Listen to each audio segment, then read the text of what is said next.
Dunia Pagi ini BBC Indonesia bersama saya Liza Tambunan, Kamis 17 Maret 2022. Sari berita BBC pukul 5 waktu Indonesia Barat. Ukraina menuduh pasukan Rusia kembali melancarkan serangan mematikan terhadap penduduk sipil hampir 3 minggu sejak invasi. Gelombang penolakan dari masyarakat asli Papua diprediksi berpotensi menciptakan konflik horizontal jika wacana pemekaran wilayah diwujudkan tanpa melibatkan mereka. Karena karakter masyarakat di sini itu mereka merasa tidak dihargai ketika tidak ada konfirmasinya atau tidak ada sosialisasi atau tidak menerima aspirasi, itu memang mereka sangat tidak terima. Dan gempa dahsyat mengguncang Jepang pesisir timur laut yang menyebabkan seorang warga meninggal dunia dan memicu peringatan tsunami.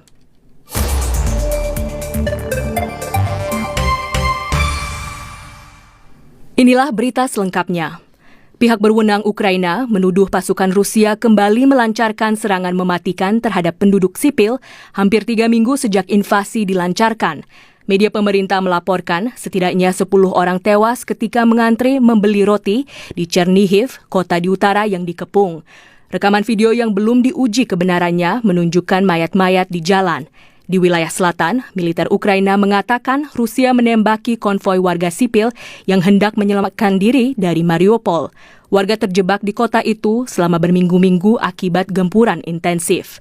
Sementara itu, Direktur Eksekutif Program Darurat Organisasi Kesehatan Dunia, Dr. Mark Ryan, mengecam apa yang disebut sebagai serangan terhadap sistem kesehatan dan tenaga kesehatan yang belum pernah terjadi sebelumnya. Secara global, kami belum pernah menyaksikan serangan terhadap fasilitas kesehatan dengan kecepatan seperti ini. Kesehatan semakin sering menjadi sasaran serangan dalam situasi ini, semakin menjadi bagian dari strategi dan taktik perang. Ini benar-benar tidak dapat diterima. Ini bertentangan dengan hukum internasional. Berita selanjutnya. Gelombang penolakan dari masyarakat asli Papua diprediksi akan semakin besar dan berpotensi menciptakan konflik horizontal jika pemerintah pusat secara sepihak memaksa wacana pemekaran atau daerah otonomi baru di Papua, kata aktivis kemanusiaan. Dalam sepekan ini terjadi beberapa aksi demonstrasi di berbagai tempat. Terkini, demonstrasi di Kabupaten Yahukimo Selasa lalu mengakibatkan 2 orang tewas ditembak aparat keamanan. Rangkaian aksi itu muncul sebagai bentuk protes karena Jakarta disebut tidak melibatkan masyarakat asli Papua dalam pembahasan rencana pemekaran. Kementerian Dalam Negeri menegaskan gagasan pemekaran tidak akan mengesampingkan peran penting masyarakat asli Papua. Simak laporan wartawan BBC News Indonesia, Raja Eben Lumbanrau. Gelombang aksi demonstrasi yang menolak wacana pemekaran dan daerah otonomi baru di tanah Papua terjadi dalam sepekan belakangan di beberapa tempat. Terkini Selasa kemarin, demo menentang pemekaran di Kabupaten Yahukimo menelan korban. 2 orang peserta aksi tewas terkena tembakan aparat. 2 lainnya luka-luka. 1 petugas dari kepolisian juga mengalami luka.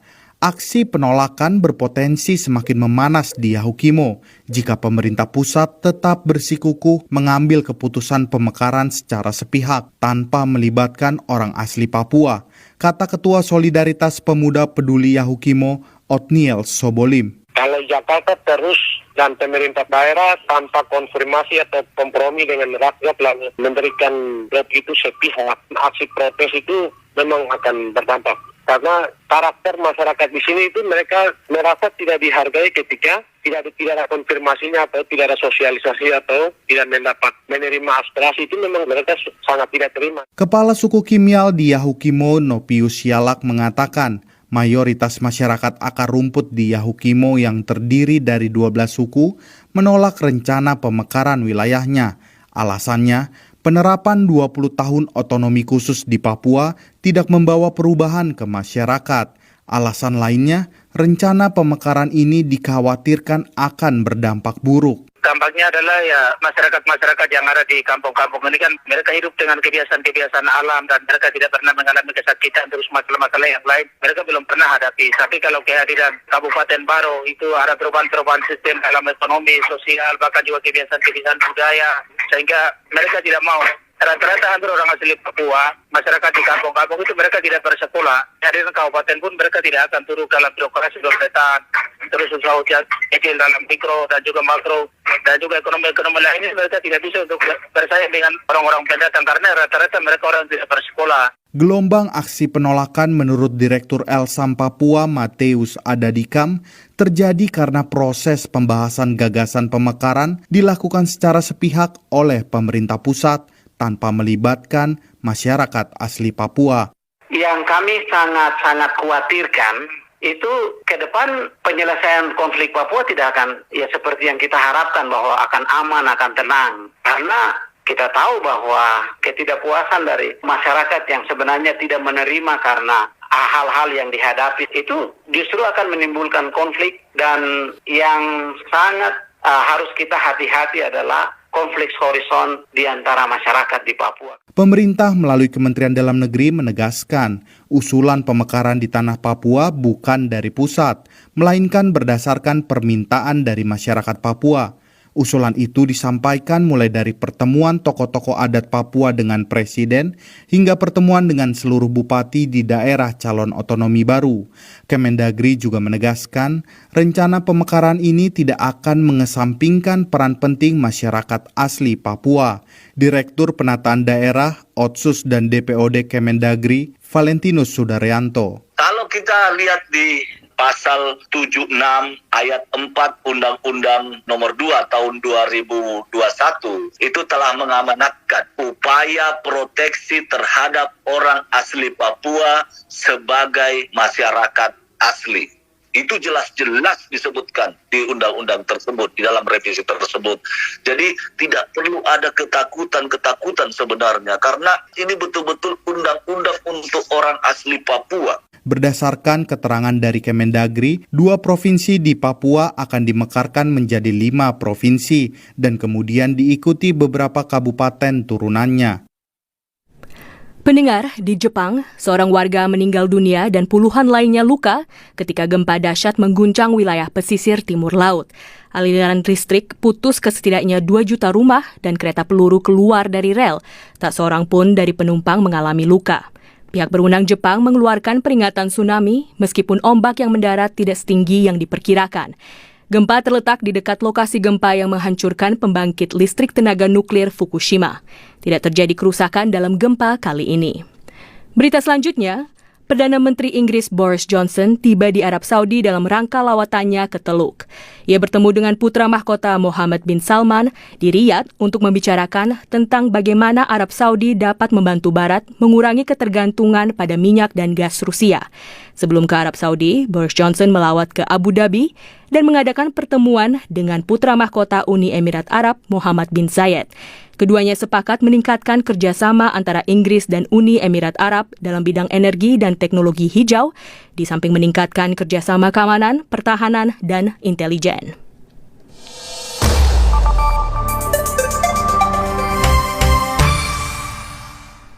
Pendengar, selain polemik tentang pengeras suara masjid yang sesekali ramai, persoalan kebisingan jarang menarik perhatian masyarakat Indonesia. Warga Indonesia terbilang jarang membuat laporan kebisingan dibandingkan negara-negara maju menurut penelitian terbaru. Padahal kebisingan dapat berdampak pada kesehatan mental dan bahkan dalam beberapa kasus berujung pada tindak pidana. Pijar Anugrah memaparkannya dalam majalah udara BBC News Indonesia.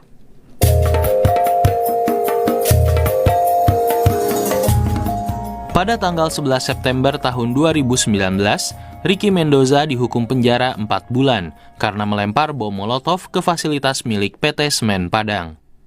Pria berusia 45 tahun itu terganggu oleh suara bising dari conveyor belt yang terletak sekitar 50 meter dari rumahnya. Kebisingan yang ia rasakan sejak 2017 itu telah membuat ayahnya yang terkena stroke tidak bisa tidur.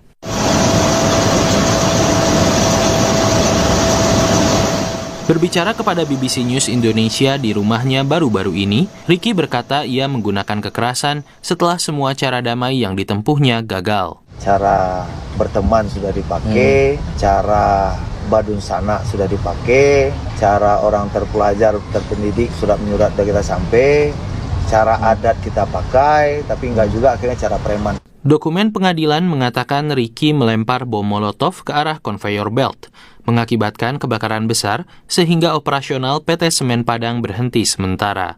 Juru bicara PT Semen Padang, Nur Anita Rahmawati, mengatakan kepada BBC Indonesia bahwa sejak kasus tersebut, perusahaannya sudah melakukan perbaikan. Mengganti peralatan yang memang menyebabkan bunyi kebisingan. Selain itu kita juga melakukan monitor intens ya dan terus menerus. Bahkan semenjak ada komplain dari masyarakat, kita men-standby-kan orang 24 jam untuk melakukan istilahnya patroli lah. Pengalaman Ricky hanyalah salah satu kejadian ketika perkara kebisingan berujung pada kekerasan dan pidana. Kasus-kasus lainnya dapat ditemukan di Direktori Putusan Mahkamah Agung. Umumnya, kekerasan terjadi ketika keluhan kebisingan tidak ditangani secara baik-baik atau melalui jalur formal. Akan tetapi, bahkan ketika seseorang berusaha menyampaikan keluhan lewat jalur formal, keluhan itu tidak selalu ditangani dengan baik.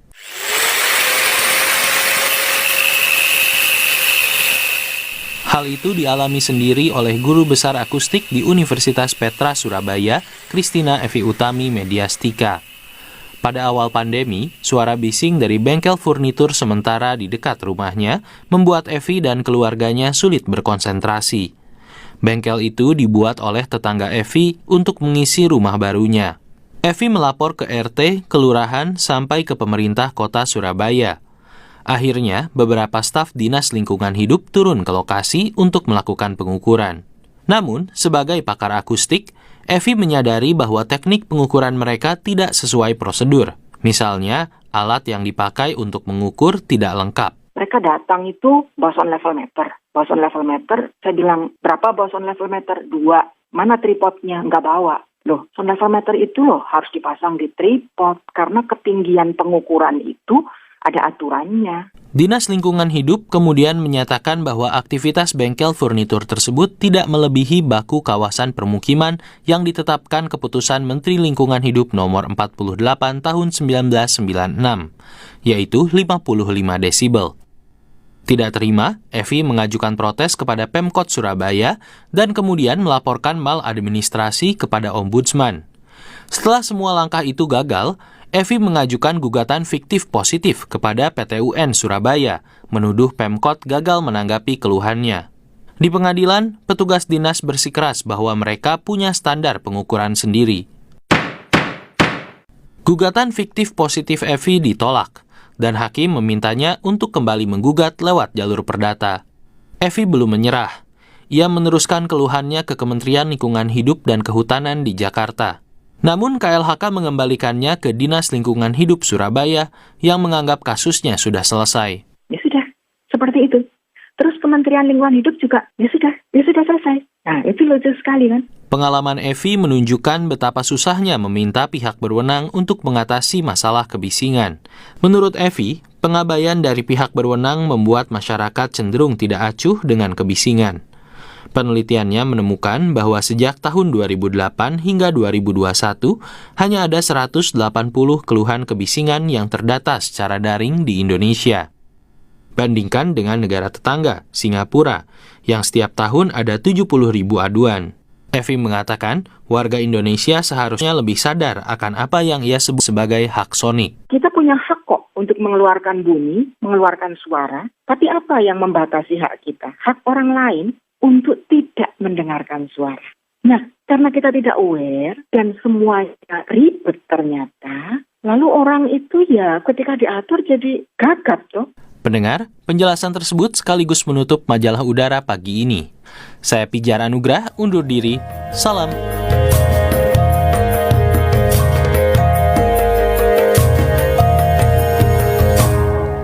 Pendengar, di situs bbcindonesia.com Anda dapat mengikuti perkembangan berita dunia dan nasional lainnya. Anda juga bisa ikuti siniar berseri atau podcast terbaru BBC Indonesia berjudul Investigasi Skandal Adopsi. Jangan lupa ikuti juga akun media sosial kami di Facebook, Twitter, dan Instagram. Saksikan pula video-video kami di akun YouTube BBC Indonesia. Terima kasih telah mendengarkan Dunia Pagi ini.